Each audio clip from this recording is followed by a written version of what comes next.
Author Marcus W. Johnson is a Houston, Texas native. He graduated from Texas Christian University, and he's now at the University of Texas earning his PhD, and he's also a teacher at the university. Now, please help me in welcoming Marcus W. Johnson.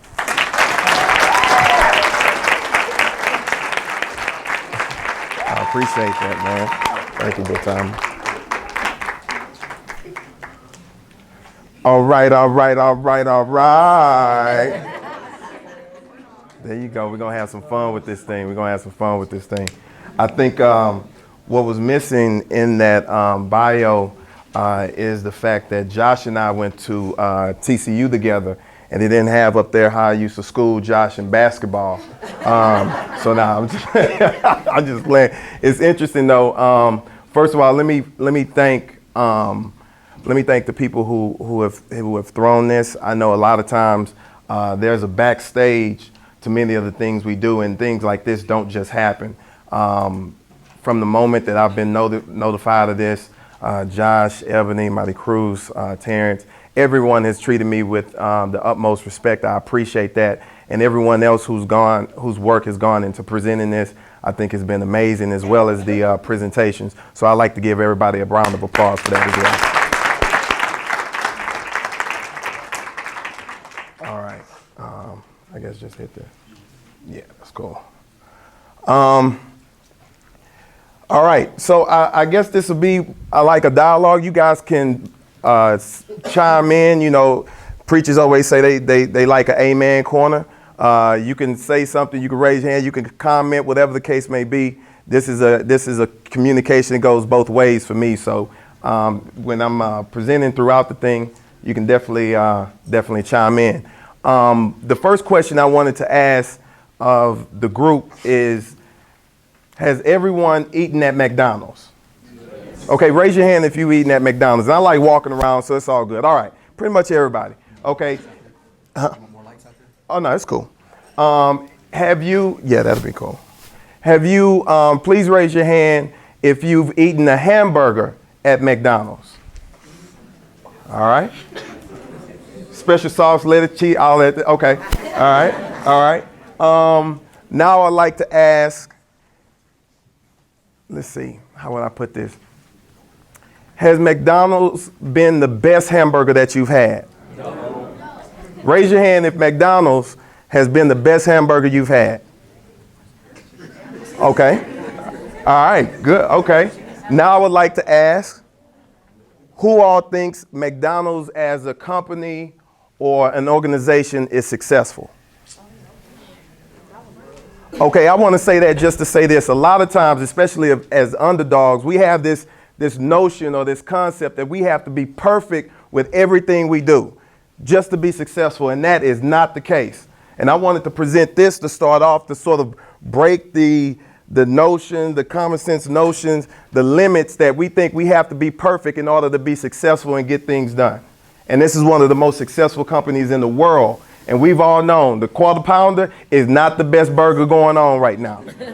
But yet and still, they're still successful. So let's talk about this for a while. I was told by OG, now of course, I like school. I'm still in school. I teach school. But a lot similar to you guys, of information comes from your uncles, you know, the ones that show up with the 12-pack at the picnic and play dominoes all day. That's you right there. Okay, my man. That's what's up. All right. The ones who could cook, make the barbecue ribs, and you can't make it like that.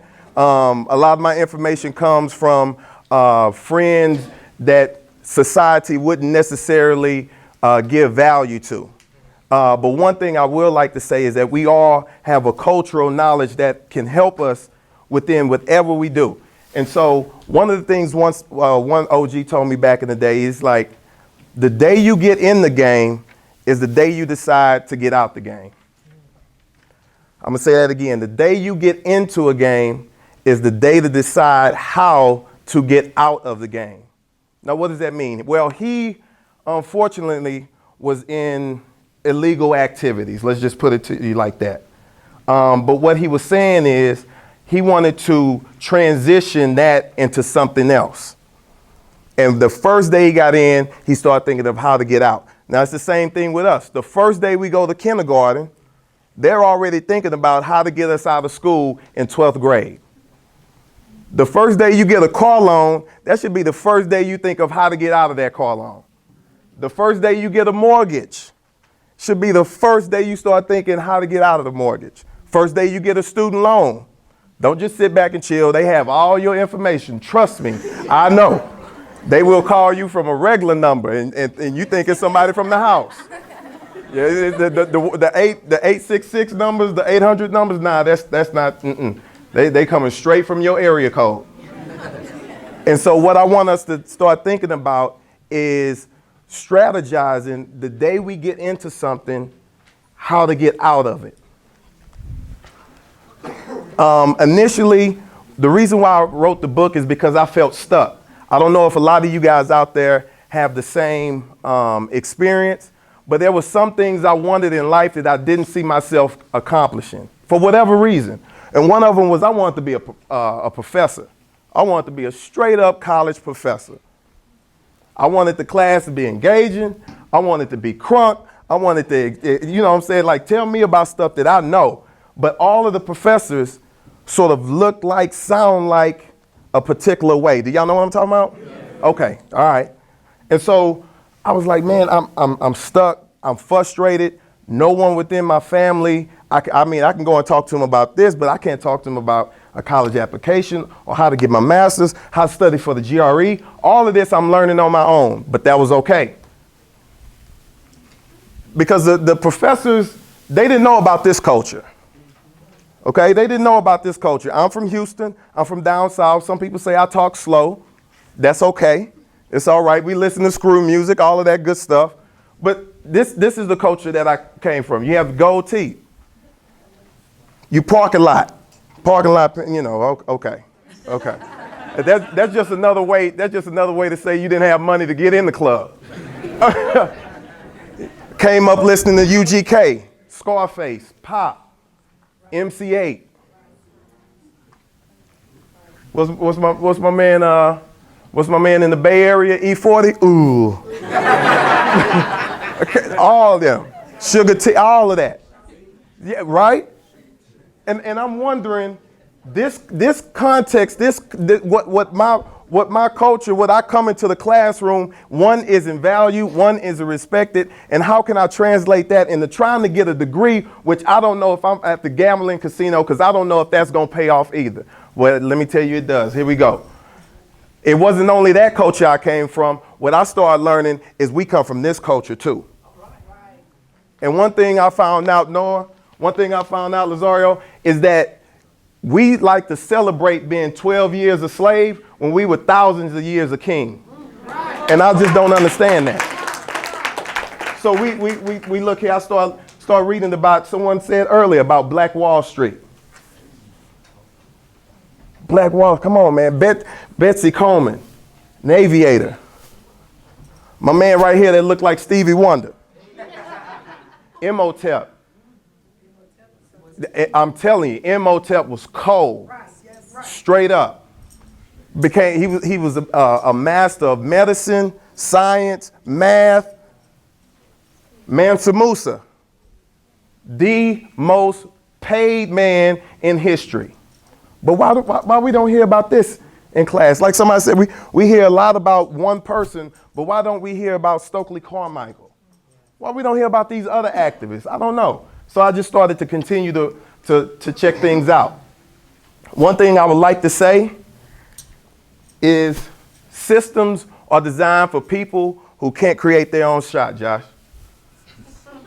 Systems are designed for people who can't create their own shots. This right here is the triangle. Anybody LA Laker fans? Oh, y'all having a hard time this year, man. Talk to me. Y'all rebuilding? Okay. All of that's coming back. Okay. Die hard Lakers. I feel you. I feel you. I mean, I'm a Rockets fan. We haven't celebrated since, Yeah, OJ was in that white Bronco, but that, you know, we gonna keep that going. So what I want to say is systems are designed for people who can't create their own shot. And what I'm saying is, do you think Kobe, do you think he needs this to get his own shot? Nah. Talk about it. Kobe doesn't need a triangle offense to get his own shot. This man right here is going off right now. This man is losing his mind on the court. Kevin Durant. He doesn't look how they looking at. Oh, I didn't mean to put the Lakers back there. My bad. My bad. Oh, John. Oh, man. They gonna turn on me real quick. I'm gonna lose them real. I didn't do that on purpose at all. But I'm just saying, my man KD doesn't need any. The system, no, he can get his own shot. Take you all of that. Okay. Come on, man. Come on. Uh-oh. I hear some boos and I hear some claps. But one thing we do know is LeBron doesn't need a system to get a shot. He created his own shot. So one thing I want us to know is a lot of these systems, the legal system, the educational system, the judicial system, a lot of systems in society aren't necessarily built with us in mind. But just because they're not built for us, don't mean we don't, you know. So we just create. That's all we do. Hey, say that again. My man, we just create. Instead of accepting, we create. You can know reality. It's okay to know the numbers. They're going to throw the statistics about black males. They're going to throw the statistics about black female. They're going to throw statistics about whatever school you go to. That's fine. You can recognize reality. Don't be limited by it. AI, a system, he don't even want to go to practice. Practice? You're right what my man say? Practice? Like, just give me the ball, homie. I'm corn rolled up, I'm ready. I don't need all, just give me the ball, I can handle it. So I look to these people as examples of even if a system is not designed for us, we can still work within it. And part of that is creating. Now, I used to have friends that told me, we have a saying now, turn down for what? Or turn up. All right, turn up. I hear that all the time. I'm talking about just I'm talking about, I teach class. Some of them come in now, I say, okay, I get that. I get that. I used to have a old school car, a 1986 box Chevy. I know, don't it just do something to, oh man, it just do something. I had an 84 box Chevy, and I put, two of my best friends had speakers in their car. So we had the 12s, the amp, the Jensen. I didn't have enough money for the Sony, but I had the Jensen, to the CD player, all of that stuff. And one thing about them is they lived about 3 streets away from me. And whenever they started their car and they played their music, I could hear them in my house. My mom used to always say, boy, tell them to turn that stuff down. Mirror shaking, everything. They would come pick me up, we'll go out. So I was like, man, I'm about to get my own 12s, get my 6-pack of 6x9s in the back. I'm gonna get I'm popping. So I finally get everything. I pull up to my house. I tell them to come around, and I'm playing my music. And they're listening. They're like, man, don't be scared of your beat. Turn it up. And I'm scared because I don't know if the speakers can handle it. And what I'm saying to us is, what do we have that we're scared of using? What are we turning up about? It's something else when you put yourself out there, but what are you turning up for? I just want us to know that we have more within us than we necessarily don't think we do. So I want us to turn up the volume on what you think you can do. A lot of people, and I know sometimes we in class, and even when we were coming up, a lot of people measure your height, right? You know, you're coming up, they, do the pencil, they mark you. But see, a lot of people have sight, few have vision. So this is your height. But one thing I noticed at the combine is they measure your reach. Say that one more time. Where you going? See, a lot of people only see where we are. And that's fine. Let them. We want to see where we're going. So a lot of people measure your height, but they don't measure your reach. When you get to the big leagues, they want to know everything about you. So they're measuring height, reach, all of that. Yeah. Yeah, flow. Let's talk about flow for a minute. So one of the things is when you finally start getting this ball rolling, when you finally start believing in yourself, turning up, trying new things, being different in a little way, removing some of those limitations in your mind, and you look at this, that's going to create a reputation. And we know flow. I don't know about y'all. Maybe y'all are better than me, but have you seen flow in any other commercial? No. And why do you think that is? She found the lane. She banked off that. She getting paid. Right. And also, contract. Yeah. I'll be smiling like that too if I was on TV. And also, the thing about flow is if we saw it in another commercial, we would automatically think progressive. So what are you known for? What are we known for? When somebody see you, what are you automatically known for? You write that story. You write that. The only difference is between me being stuck and me trying to become a professor or us being stuck and trying to get in whatever lane you want is information. That's the only difference is information. When I went to college, one of the things that I tried to, and I know you guys are headed there too. That's amazing. And one of the things I remember is I tried to keep a couple of people in my pocket. One, financial aid advisor. It was a couple of things I didn't want to worry about. Money, I'm not about to study and then worry if I can pay. No, make sure you know your financial aid advisor. Two, I like to eat. So I would, ask the people working in the lunch line, well, how's your family doing? Oh, everybody okay? How's your dog? Everybody cool? Yeah? Oh, yeah, you can put some more potatoes on there. Yeah. Next thing you know, my plate looking like I'm on the buffet. Everybody else is looking regular. Sometimes it's about how you treat people. Do you walk by the janitor the same way you walk by the CEO?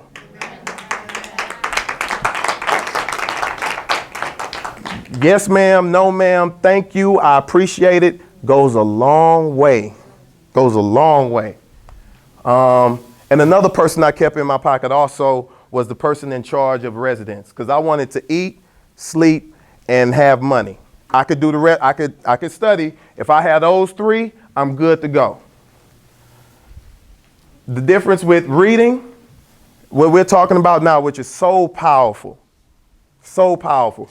All you have to do, even if you meet someone and you might not have time to chop it up with them or talk to them or have a long conversation, simply ask them, what book are you reading?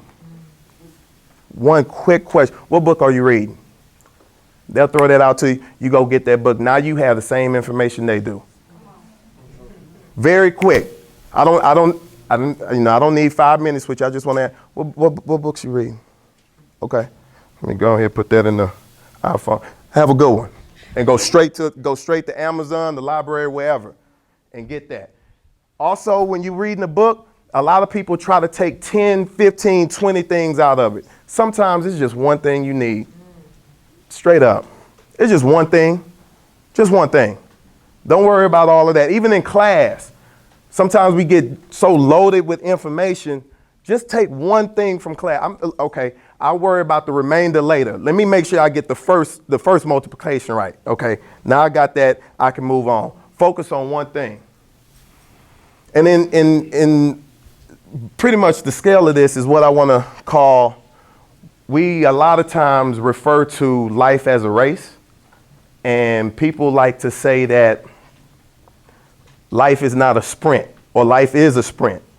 That it's fast. You got to get it while you can. Tomorrow's not promised. Okay, I understand that. Some people say that life is a marathon. that it takes a while to get to where you want. I understand that too.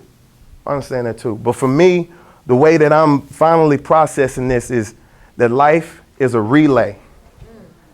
And what we doing right now, not just me, I'm back there recording what you guys are doing. I'm receiving information just like you. What we're doing is we're passing the baton to each other. So every time someone from this program goes to a college and then comes back and tells somebody how college is, give them that information, give them that game that you necessarily won't get from a professor, then they go off to college. Next thing you know, you're developing a whole program within yourself. What we're doing is we're just passing the baton to each other. When you get it, chop off. We used to have Rockwellers in our hood, man, back in the day. It used to, you had to really run. You had to really run. I don't know how many people, we used to go buy Cool Cups. That was basically frozen Kool-Aid. And the lady that sold it, that had the best one, had the meanest dog.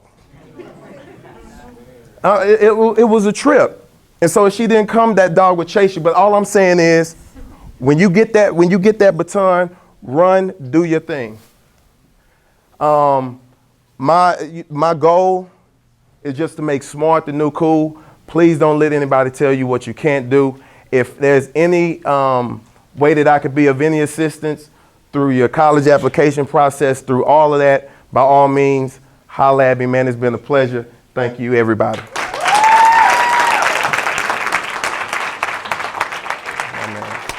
Man, appreciate you, bro.